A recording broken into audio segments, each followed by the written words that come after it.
Bueno, seguimos en la tarde de T5 satelital, la tarde de María Delirio TV, haciendo el magazine de la tarde. Hoy no es miércoles, pero la fecha ameritó que hoy estemos con un tema que es muy importante para la historia de Corrientes. Hoy, 12 de octubre, es una fecha que ha quedado marcada en la historia de Corrientes por ser el día en que recordamos al primer reglamento constitucional de la provincia de Corrientes, lo cual marcó el inicio o la creación, el nacimiento del Estado correntino. También la asunción del primer gobernador de la historia de Corrientes. Por lo tanto, hoy, en este bicentenario que estamos cumpliendo de aquel 12 de octubre, pero de 1821, vamos a recibir en esta tarde de T5 satelital, en el magazine de la tarde, al doctor Jorge Enrique de Niri, quien es secretario de la Junta de Historia de la provincia de Corrientes. Él es miembro correspondiente de la Academia Argentina de la Historia, también miembro del Instituto Nacional Belgraniano, del Movimiento Nacional Sanmartiniano, entre otras importantes membresías académicas que acredita el doctor de Niri en su currículum. Hoy queremos tenerlo en esta tarde para hablar un poco y conocer un poco este proceso histórico que se inicia en 1821, dando lugar al Estado correntino. Doctor de Niri, buenas tardes. Buenas tardes, ¿qué tal, Alexis? Bueno, queríamos tenerte hoy porque el día de hoy es una fecha señalada para la historia de Corrientes, pensando que estamos celebrando el bicentenario de la primera Constitución, el primer reglamento constitucional. Sí, en realidad es más importante todavía, es que lo que se recuerda es la autonomía de Corrientes. O sea, el 12 de octubre de 1821 se produjo una revolución incruenta. Es lo más importante de señalar, que son muchas las cosas que cuando la han dejado, Corrientes hizo por las buenas y a través de las leyes. Después de un proceso complicado, que es lo que yo llamaría los años de fuego, que son los que van desde 1814 a 1821 justamente, la provincia atraviesa por una serie de mandatos. Primero, los gobernadores que vienen de Buenos Aires, enviados, ¿no es cierto?, fogoneados, impuestos desde Buenos Aires. Después, el artiguismo, de 1814, hasta el 14, Buenos Aires. Del 14 hasta el 19, Artigas. Y el 20, hasta que finalmente se retira de Corrientes para atacar Buenos Aires y lo matan, Ramírez, Francisco Pancho Ramírez. Así es. Una vez que terminan esos tres periodos, ¿no es cierto?, el de la dependencia de Buenos Aires, el de la participación en la Liga de los Pueblos Libres, con Artigas. Y después la República Entrerriana. Y después la República Entrerriana, exactamente. Entonces se produce ese movimiento que inclusive el movimiento es interesante porque los acompaña a entrar a la Casa de Gobierno el hombre que había dejado Ramírez. Él va junto con ellos. O sea, es una cosa muy consensuada, hablada, todo hecho de palabra y acordado de forma tal que no hubo que derramar una gota de sangre. Y rápidamente, estamos hablando de 12 de octubre, ¿no es cierto? Ya en diciembre se aprueba el reglamento constitucional, se reúne el Congreso, que va a ser el que, digamos, elabora y sanciona esta primera Constitución de Corrientes, y aparecen algunos de los grandes nombres de la historia correntina, como es José Simón García de Cosio, Pedro Ferré, Juan José Fernández Blanco, que va a ser el primer gobernador constitucional. Y ahí tuvo una profusa legislación que da una idea de la importancia que le daban los hombres de Corrientes en aquella época a lo que era la formación legal. El problema es que el 12 de octubre es una fecha que quedó subsumida en el 12 de octubre del Día de la Raza. Claro, claro. Que era mucho más trascendente, si se quiere. Tenía un tamaño mayor, obviamente. Claro. Y una significación que superaba inclusive las fronteras que argentinas. se celebra todo el mundo, exactamente. Lo que hablábamos en el bloque anterior, hacíamos referencia a la celebración del 12 de octubre en el mundo, con diferentes denominaciones, pero que es un hecho histórico que, por supuesto, no podría pasar desapercibido de ninguna manera en el concierto de las naciones, digamos, ¿no? En todo el mundo. No, la significación que tuvo especialmente, o sea, fue realmente el descubrimiento de dos mundos que se descubrieron entre sí, independientemente de que, digamos, hay distintas posiciones actualmente, pero el hecho es, no hay forma de ir contra él.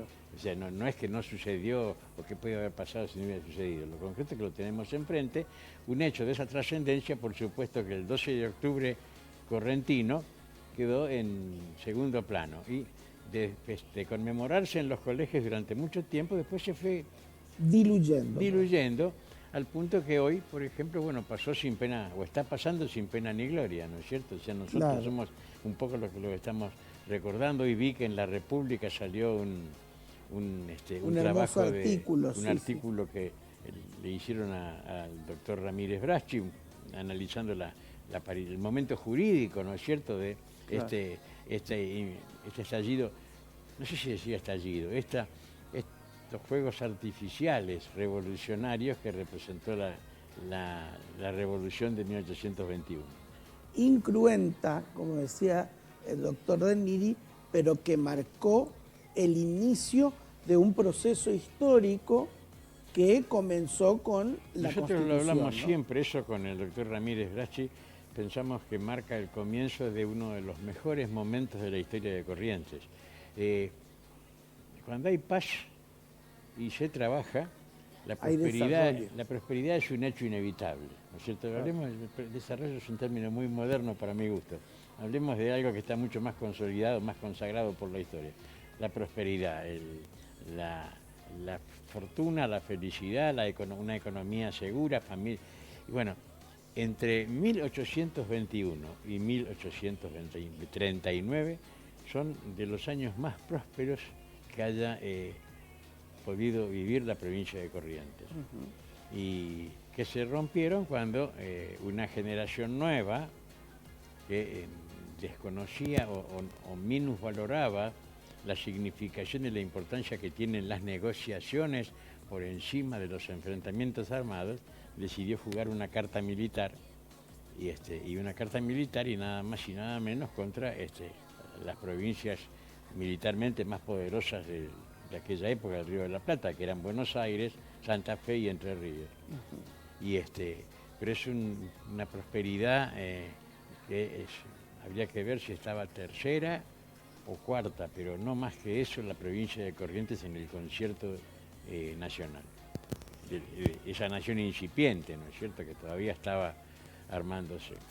Hablamos de este bicentenario que nos ubica en 1821 con esta revolución y con la autonomía de Corrientes, pero inevitablemente en ese proceso histórico hay una figura central que es Pedro Ferrer, el gran federalista, ¿no es cierto?, la figura central de ese tiempo. En el comienzo de su memoria, Pedro Ferrer dice: yo hice esta provincia, hablando de Corrientes, y no es una aseveración inmodesta ni nada por el estilo. Uno se pone a mirar todo lo que hizo, cada vez que había una crisis lo llamaban a él de vuelta porque era el piloto de tormentas. Además... y el que podía consensuar con todas las partes por el respeto que le tenían también, ¿no? Y además creo que tenía la receta perfecta para la época y me parece, para mi gusto, para cualquier época, ¿no es cierto? Él dijo: he pensado que un templo y una escuela son lo más importante, lo indispensable, ¿no es cierto?, para poder avanzar. Y prácticamente, sí, fundó muchas escuelas, y fundó muchas localidades. Está discutido, ¿no es cierto? Ahora hay toda una discusión respecto a quién es el que hizo las cosas primero, ¿no es cierto? O sea, ¿fundó Pedro Ferrer Bellavista o no la fundó? fundó Empedrado o no lo fundó, no importa.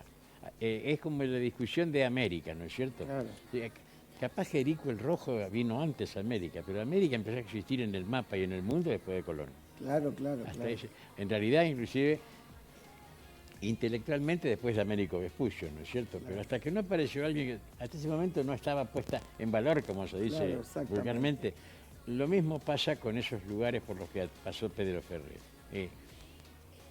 Y ordenó administrativamente y creó administrativamente esas ciudades que podrían existir, pero como poblados o aldeas que no tenían un ordenamiento territorial. Y a pesar de que era lo menos soldadesco, lo menos, como diría, soldadote, como le decía la suegra a San Martín. Así es, sí, sí. Era lo menos soldadote que había. Y bueno, Pedro Ferrer era un gran cuartel maestre, era el hombre que era capaz de armar ejércitos para que otros los llevara a la batalla. Cuando no quedó más remedio, y bueno, él fue el artífice, ¿no es cierto?, de la victoria de Caguazú. Él consiguió, primero lo consiguió a Lavalle, que era lo mejor que se podía conseguir. Cuando vio que no andaba, consiguió otro que era el general Paz. No iba a decir que era mejor que Lavalle, pero ganó. Claro. ¿Cierto? O sea que la victoria militar más trascendente de la historia de Corrientes la consiguió también Pedro Ferrer, que no le gustaba pelear, no era lo de él. A pesar de que él fue también jefe de la Marina. O sea, había una flotilla, una escuadrilla sutil, como se decía en la época, era una balandra, la nave del Estado, armada con un cañón, una cosa que manejaba también las guardias que recorrían el río para proteger a la ciudad de los ataques de los indios, que eran sistemáticos. Y también se encargó de construir una serie de embarcaciones. Es el que hizo embarcaciones también para Belgrano, cuando Belgrano fue al Paraguay, y después hizo las embarcaciones para el Ejército Grande. Su familia era dueña de un astillero, por lo tanto él era... Es un nombre un poco ampuloso, astillero. Era un lugar donde fabricaban embarcaciones. Claro. Es como el que tiene un kiosco y dice, yo tengo un emporio mercantil. Claro.